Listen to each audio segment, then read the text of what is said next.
तो dear students, आज मैं एक और वीडियो लेके आया हूँ जो बहुत बेसिक कंसेप्ट होता है और ये कंसेप्ट से काफ़ी सारे क्वेश्चंस आते हैं। कुछ स्टूडेंट्स ने मुझे बताया भी था कि सर इक्विवेलेंट वेट का, नॉर्मलिटी का ऐसा एक वीडियो बताएं कि जिसमें कन्फ्यूज़न काफ़ी क्रिएट होता है। तो अभी आप देखिए कि अभी वापस एग्जामिनेशन भी काफ़ी कुछ आने वाले हैं और वापस स्थिति अभी कोविड में वही है, लॉकडाउन की स्थिति है। तो आपको इंटरनेट से आपको पढ़ाई जो ऑनलाइन हो रही है, तो उसमें ये जो मेरा वीडियो है काफ़ी हेल्प करेगा। आप ये देखिए कि हम ये समझें कि कंसंट्रेशन टर्म क्या होती है। कंसंट्रेशन को हम सिंपल वे में ऐसे कहेंगे कि दो सब्सटेंस होते हैं। एक सब्सटेंस जो कम मात्रा में होता है उसको हम सोल्यूट कहते हैं, स्मॉल अमाउंट में होता है, और एक जो ज़्यादा मात्रा में होता है जिसमें हम उसको मिलाते हैं तो उसको सॉल्वेंट कहते हैं। तो solute plus solvent it is known as a solution. और सॉल्यूशन जो होता है वो कंसंट्रेशन की टर्म में हम उसको रिप्रेजेंट करते हैं, जिसको सांद्रता कहते हैं। तो आप सिंपल वे में देख सकते हैं, कंसंट्रेशन को हम रिप्रेजेंट करते हैं, कंसंट्रेशन को C या S से रिप्रेजेंट कर सकते हैं। यहाँ पर C का मतलब होता है कंसंट्रेशन, S का मतलब सोल्युबिलिटी, या इस तरह से हम रिप्रेजेंट कर रहे हैं।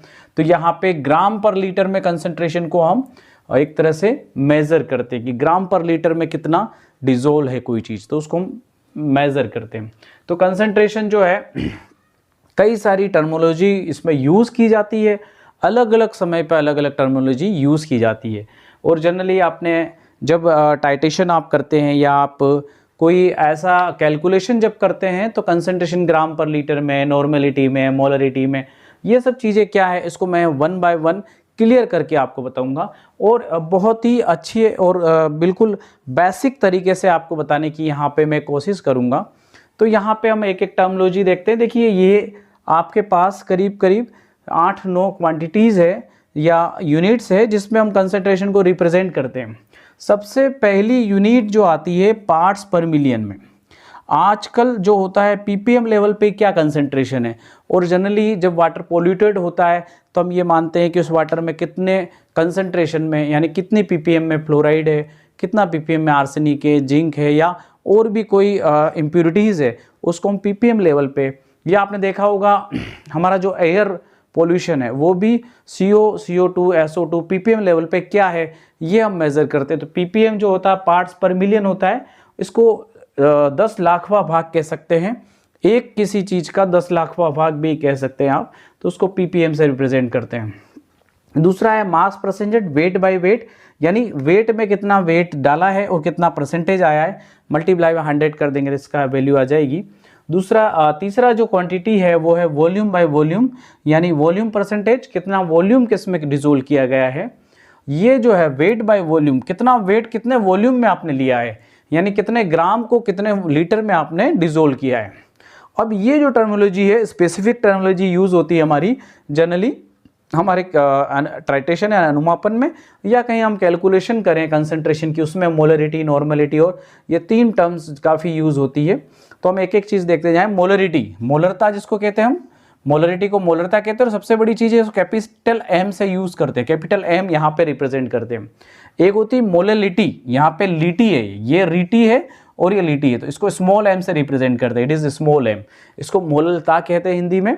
यहाँ देखिए नॉर्मेलिटी, यानी नॉर्मलता कह सकते हैं, और n से रिप्रेजेंट करते हैं, कैपिटल N से। एक फॉर्मेलिटी होती है, फॉर्मेलिटी जो होती है वो हमारी फॉर्मेलिटी नहीं है, ये कंसंट्रेशन टर्म में फॉर्मेलिटी है। तो फॉर्मेलिटी का मतलब होता है जो फॉर्मूला चार्ज है, जो फॉर्मूला उसका है, उसका कितना वेट डिसोल्व है, उसको फॉर्मेलिटी के रूप में रिप्रेजेंट करते हैं, एफ से रिप्रेजेंट करते हैं। और बहुत इंपॉर्टेंट चीज़ है मोल फ्रैक्शन, ये मोल फ्रैक्शन है, और आपको मोल्स के बारे में भी मैं डिटेल बताऊंगा। इसको x से रिप्रेजेंट करते हैं, इसको मोल भिन्न कहते हैं। तो देखिए, एक इस तरह से क्वांटिटी को आप अलग अलग तरह से रिप्रेजेंट कर रहे हैं यहाँ पे, और इस तरह से हम कोई भी क्वेश्चन है उसको सोल्व करेंगे। तो इसमें आगे मैं आपको बताऊंगा कि किस तरह से हम क्वेश्चन सोल्व करेंगे। फ्रेंड्स, हम यहाँ पे देख रहे थे कि किस तरह से कंसंट्रेशन, यहाँ पे मैं थोड़ा सा डिटेल बता रहा हूँ कंसंट्रेशन टर्म्स को। तो उसमें हम देख रहे हैं कि ppm, पार्ट्स पर मिलियन, क्या होता है।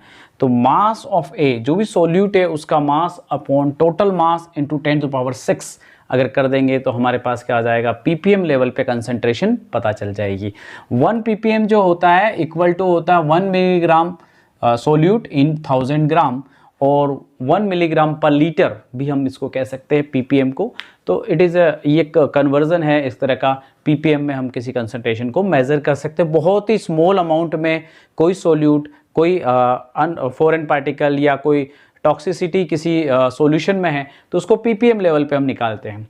यहाँ पे आता है वेट बाय वेट, यानी मास ऑफ परसेंटेज ऑफ ए अगर निकालना है तो बहुत सिंपल है, mass percentage of A, mass of A upon total mass, कितना मास उसका है इनटू 1000। तो यहाँ पे एक क्वेश्चन लेते हैं कि 3 gram of NaCl, 3 gram NaCl है और 17 ग्राम यानी 17 ग्राम ऑफ H2O में डिजोल्व है। तो हम क्या करेंगे कि वेट ऑफ जो है मास ऑफ ए जो दे रखा है NaCl का कितना दिया 3, और यहाँ पे आप देखिए कि टोटल मास कितना हो गया, टोटल मास 17 + 3 20 हो गया। तो ये देखने वाली बात है, जब वेट बाय वेट होगा तो दोनों को जोड़ना है हमें, इनटू 3/17 + 3 = 20, 3/20 × 100 करेंगे तो हमारा 15% आ जाएगा। तो 15% मास परसेंटेज ऑफ ए है, यानी ए का 15% उस सॉल्यूशन में डिजोल्व है। यहाँ पे हम बात करें V/V, वॉल्यूम ऑफ ए की बात करें तो वॉल्यूम ऑफ ए यानी वॉल्यूम परसेंटेज कितना आएगा, तो volume of A upon total volume into 100। तो आप देखिए कि अगर कोई क्वेश्चन आता है इस तरह से कि लिक्विड में डिजोल्व अगर होता है, वॉल्यूम इन वॉल्यूम डिजोल्व होता है, जैसे यहाँ पे क्वेश्चन दे रखा है कि 20 ml ऑफ एल्कोहल और 50 ml वाटर में डिजोल्व है, तो आप क्या करेंगे 20 / 50, यहाँ पे ऐड नहीं करना है, इसको ऐड नहीं करना है, तो ये वॉल्यूम में आपको याद रखना है 20 / 50 × 100 तो कितना आ जाएगा, इज 40% सॉल्यूशन हो जाएगा। और वेट बाय वी जो बता रखा है, मास इंटू वॉल्यूम जो बता रखा है कि मास कितना सोल्यूट में रहते हैं इन 1000 ml। तो इस तरह से हम इस कंसंट्रेशन टर्म को हम रिप्रेजेंट कर सकते हैं। यहाँ पे एक टर्मोलॉजी है पीपीबी, पार्ट्स पर बिलियन क्या होता है, बिलियन में अगर डिजोल्व है, बहुत स्मॉल अमाउंट में है, तो हम यहाँ लिखेंगे mass of A upon total mass into 10⁹ हो जाएगा। यहाँ पे क्या हो जाएगा 9, यहाँ पे पीपीएम में 6 होता है। तो ये दो डिफरेंस है पीपीएम। एक पीपीटीएच भी होता है, इट इज पार्ट पर 1000, तो उसमें क्या होगा 10⁻³ से मल्टीप्लाई हो जाएगा 1000 के लिए, इस तरह से हम देखेंगे। तो ये कंसंट्रेशन टर्म है। आने वाले जो वीडियो है उसमें आपको नॉर्मलिटी, मोलरिटी और मोल फ्रैक्शन के बारे में बताऊंगा, इक्विवेलेंट वेट के बारे में अच्छी तरह से बताऊंगा, मोल क्या होता है इसके बारे में बताऊंगा। तो इस वीडियो को लाइक शेयर सब्सक्राइब जरूर करें आप। Thank you.